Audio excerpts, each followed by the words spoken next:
Big pass லைவ்ல மிகப்பெரிய சம்பவங்கள் இன்னைக்கு நடக்க போகுது மக்களே. என்னன்னா சௌந்தர்யா மற்றும் ஜாக்லின் தான் மெயின் டார்கெட் அப்படின்ற மாதிரி பல நிகழ்வுகள் நடக்க போகுது. இதுல யார் பிரேக் அவுட் ஆக போறாங்களோ அவங்களுக்கு ஒரு மிகப்பெரிய ஓட் பேங்கிங் புஷ்ஷா இருக்க போகுது அப்படின்ற மாதிரி எனக்கு கிளியர் கட்டா தெரியுது. அந்த மாதிரி ஒரு திட்டத்தை தான் எக்ஸ் கண்டஸ்டன்ஸ் போட்டிருக்காங்க. 8 பேர் 2 பேரை டார்கெட் பண்ண போறாங்கன்றது தான் எக்ஸ்க்ளூசிவ் மிட் நைட் நியூஸ். அதை பத்தி நம்ம டீட்டெயிலா பார்த்துருவோம். வணக்கம் மக்களே, நேஷனல் வாட்ச்ல இருந்து உங்கள் மணிவண்ணன். சேனலுக்கு புதுசாக இருந்தீங்கன்னா சப்ஸ்கிரைப் பண்ணிருங்க. பல பேர் வீடியோ பாக்குறீங்க, லைக்கே போடாம வீடியோ பாக்குறீங்க. லைக் போட்டு வீடியோ பார்த்தா ரொம்ப யூஸ்ஃபுல்லா இருக்கும். கண்டென்ட்டுக்குள்ள போயிடலாம். ஓகே, ஃபர்ஸ்ட் ஃபேட் மேன் ஒரு மீட்டிங்கை கூப்பிட்டு அரேஞ்ச் பண்றாருங்க. அரேஞ்ச் பண்ணிட்டு அந்த எக்ஸ் கண்டஸ்டன் அரேஞ்ச் பண்ணிட்டு நான் ஒரு விஷயத்த சொல்றேன் கேட்குறீங்களா அப்படின்னு ஆரம்பிக்கிறாரு.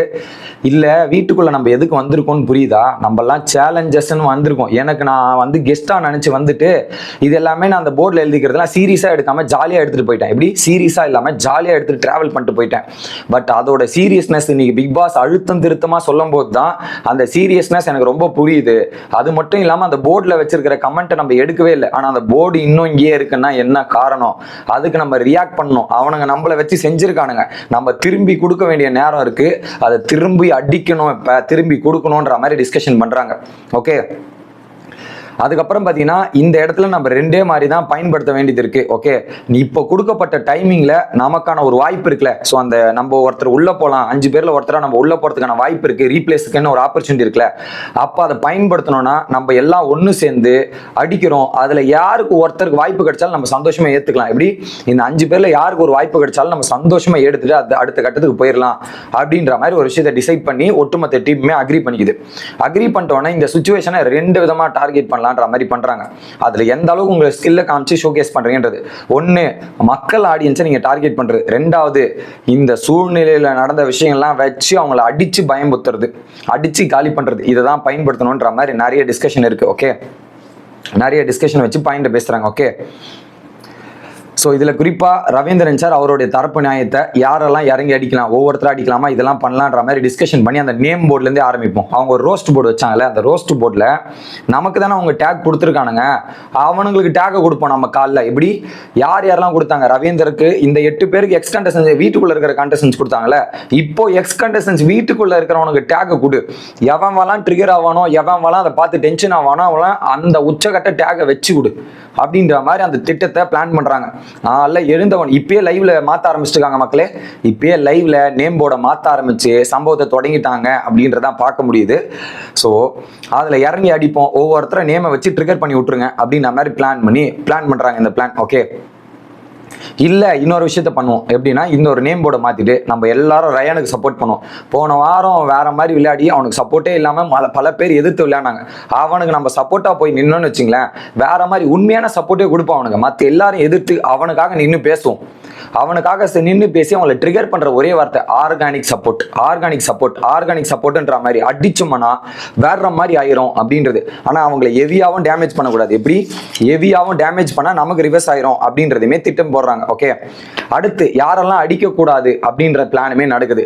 விஷால் அடிக்கக்கூடாது. விஷாலும் வந்து இன்னொருத்தரோட சப்போர்ட்ல தான் இருக்கான். எப்படி விஷாலும் வந்து ஜாக்லின் மாதிரி ஃப்ரெண்ட்ஸோட சப்போர்ட் ஓட்டிங்ல தான் வந்துட்டு இருக்கான். ஸோ விஷாலை கை வைக்க வேண்டாம், அருணை கை வைக்க வேண்டாம், பவித்ராவை கை வைக்க வேண்டாம், இதெல்லாம் கை வைக்க வேண்டாம். எனக்கு தெரிஞ்சு ஜாக்லின் வந்து ரிஸ்க்ல இருக்காங்கன்ற மாதிரி ஒரு விஷயத்தை அனலைஸ் பண்றாரு. யோசிச்சு பாருங்க, இன்னைக்கு டான்ஸ்ல யாருக்கு வந்தது? பவித்ராக்கு வந்துச்சு, அருணுக்கு வந்துச்சு, சௌந்தர்யாவுக்கு வந்துச்சு. அப்போ இது டெலிகாஸ்ட் ஆச்சுன்னா அவங்க நல்லா பர்ஃபார்மன்ஸ் பண்ணியிருக்காங்க, ஓட்டு வரும்.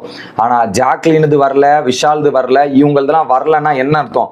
மேபி அவங்களோட ஓட் பேங்கை வந்து கம்மி பண்ணுறதுக்கான வாய்ப்பு இருக்குது, ரிஸ்கில் இருக்காங்க. ஸோ அப்போ இவங்களை தட்டி தூக்குறதுக்கான வாய்ப்பு இருக்குது, அடித்து காலி பண்ணுவோம் அப்படின்ற மாதிரி சில விஷயங்களை வந்து ஓப்பனாக போட்டு உடைக்கிறார். ஜாக்லினுக்கு இதெல்லாம் இருக்கிறதுக்கான வாய்ப்பு இருக்குன்ற மாதிரி திட்டமிடல் நடக்குது. உடனே வந்து என்ன பண்ணுறாங்க, சாச்சனா நான் சௌந்தர்யாவை அடிக்கணும், என்ன பண்ணுறதுன்னும் போது நீ அடிக்கணும்னு நினைக்கிறது கரெக்டு. ஆனால் வந்து உனக்கு வந்து கமெண்ட்டை பார்த்தா பயம் வருது, கமெண்ட்ல வந்து உன்னை வச்சு செய்வாங்கன்ற பயம் இருக்கு. ஆனா நீ ஃபீல் பண்ணாத, முத்து விச சாச்சனா அந்த பாண்ட் இருக்கு, இதெல்லாம் பண்ணுவாங்க பாத்துக்கலாம் அப்படின்ற மாதிரி விஷயத்தை நின்றுக்கிறாங்க. இல்ல சாச்சனா நீ இந்த இன்ஃபர்மேஷன் எடுத்துட்டு போய் முத்து கிட்ட சொல்லிடக்கூடாதுன்ற டிஸ்கஷனுமே நடக்கும். அடுத்து தர்ஷிகா உன் வாயை புடுவாங்க, அதில் நீ பஸ்ட் அவுட் ஆகிட்டு கத்துவ, அதில் முத்துக்குமரன் பல விஷயங்கள் பண்ணுவான், அவங்ககிட்ட ரொம்ப கேர்ஃபுல்லாக இருக்கணும் அப்படின்ற ஒரு இன்ஃபர்மேஷனுமே கொடுத்து இதெல்லாம் பண்ணுறாங்க. உள்ள யாரும் நாங்கள் பயங்கரமாக அனலைஸ் பண்ணி சில விஷயங்களை சொல்லுவார். ஓகே, அடுத்து ஒட்டுமொத்த வீடுமே டிஸ்கஸ் பண்ணி என்னன்னா 2 பேரை டார்கெட் பண்றோம். புரியுதா? யாருக்கெல்லாம் இந்த வீட்டில் பிஆர் இருக்கு, எத்தனை பேர் அக்ரி பண்றீங்க? ஜாக்லின் சௌந்தர்யா பிஆர் இருக்கு, எத்தனை பேர் அக்ரி பண்றீங்கன்றத ரவீந்திரன் கேட்கிறாரு. ஒட்டுமொத்த வீடுமே வந்து இருக்கு, அந்த எக்ஸ் கண்டஸ்டன்ஸ் எல்லாருமே இருக்கு, அவங்களை அடிக்கலான்ற மாதிரி ஃபர்ஸ்ட் ஜாக்லினை டார்கெட் பண்ணலான்னு பிளான் பண்ணாங்க. அடுத்ததா பாத்தீங்கன்னா ஜாக்லின் மற்றும் சௌந்தர்யா தான் டார்கெட், இந்த ரெண்டு பேரையும் டார்கெட் பண்ணி அடிப்போம் அப்படின்ற மாதிரி முடிவு எடுத்துறாங்க. அதுல குறிப்பா சுனிதாக்கு சொல்லவா வேணும், ஜாக்லின் பிக்ஸ்டு. சிவகுமார் வந்து இதுல யார் யாருக்கெல்லாம் சாஃப்ட் கார்னர் இருக்கோ ஆளை மாத்திங்கன்ற மாதிரி. சில பேர் சௌந்தர்யா கூட சாஃப்ட் கார்னர், சில பேர் ஜாக்லின் கூட சாஃப்ட் கார்னர்ல. சிவாவை ஜாக் தான் அடிக்க போறாரு, சுனிதாவும் ஜாக்லின் தான் அடிக்க போறாங்கன்ற மாதிரி ரவீந்திரன் வந்து சௌந்தர்யா. ஸோ இது எல்லாருமே என்ன பண்ணிட்டாங்க, ரெண்டு பேர், இந்த 8 பேர் வந்து 2 பேரை டார்கெட் பண்ண போறாங்க அப்படின்ற தகவல். இல்லை 8 பேரும் அந்த 2 பேரை போய் டார்கெட் பண்ணாங்கன்னா யாருக்கு அட்வான்டேஜ் ஆகும் நீங்க யோசிச்சு பாருங்களேன்.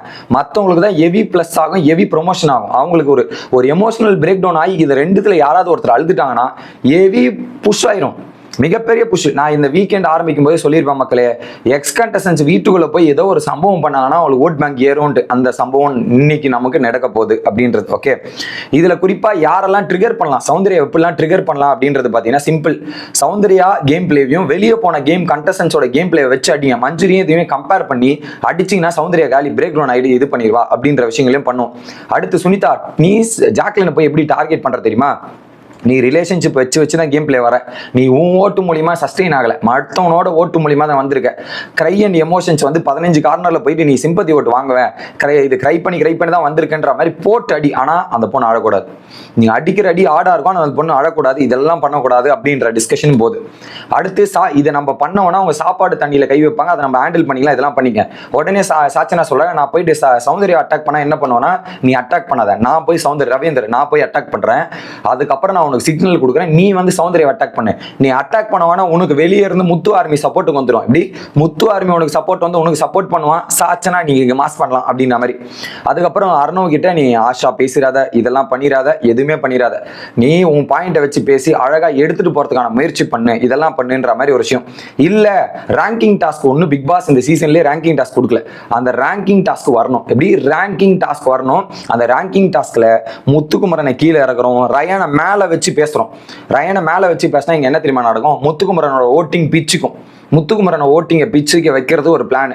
மற்றபடி ரயானியும் பவித்ராவையும் ஃபர்ஸ்ட் 2 பிளேஸ்ல வச்சுட்டு மற்ற எல்லாருமே கீழே இறக்கி விட்டு ஆட்டத்தை ஆரம்பிக்கிறோம், வேற மாதிரி இருக்கும். ஓகே, இல்லைன்னா நம்ம கேம் இப்படி 48 மணி நேரம் நம்ம அப்சர்வ் பண்ணியிருந்தோம், அப்சர்வ் பண்ணிட்டு நாங்கள் இப்போ ரெஃப்ளெக்ட் பண்றோன்ற மாதிரி கேமை இறக்கி ஆடுவோம் அப்படின்ற சில விஷயங்கள் பண்ணலான்ற மாதிரி பிளான் பண்ணி டிஸ்கஷன் போயிட்டு இருக்கு. ஓகே, இதில் குறிப்பாக ஜாக்லினும் சௌந்தர்யாவும் ரொம்ப எமோஷனலாக பிரேக் டவுன் ஆவாங்க. அவங்க எமோஷனலாக பிரேக் டவுன் ஆகி அழுதுட்டாங்கன்னா வேற மாதிரி அவங்களுக்கு ஓட்டு ஹிட் ஆயிரும், அதை மட்டும் உசாராக இருந்துக்கணுன்ற மாதிரி. ஆனால் யார் எமோஷனல் ஆனாலும் முத்து வின்னிங் இஸ் இம்பாசிபிள், முத்துவை பீட் பண்ணுறதுக்கு பாசிபிளே கிடையாது, வாய்ப்பே கிடையாது, முத்து தான் வின்னர் அப்படின்ற மாதிரி ஆணித்தனமாக அடித்து பேசி கொண்டிருக்கிறார். இதில் முத்துக்கு எதிராக என்னால் திரும்ப முடியாது, அது போனால் தப்பாயிரும் அப்படின்ற மாதிரி சில விஷயங்களுமே பேசி முடிக்கிறாங்க. அதுக்கப்புறம் பார்த்தீங்கன்னா இவர் யார், அவரு சிவகுமார், அவர் என்ன பண்றாரு, பேசாம நான் அருணை போய் அட்டாக் பண்றேன், முத்துவை பத்தி இவன் இப்படி பேசியிருக்கான்னு அருணுக்கு அட்டாக் பண்ணா முத்துக்கு சில விஷயங்கள் கிடைக்கும்ல, அதை வச்சு யூட்டிலைஸ் பண்ணிக்கலாம், ஃபேன் பேஸ்லாம் கெயின் பண்ணலான்ற மாதிரி சிவகுமார் திட்டம் போட்டிருக்கார்.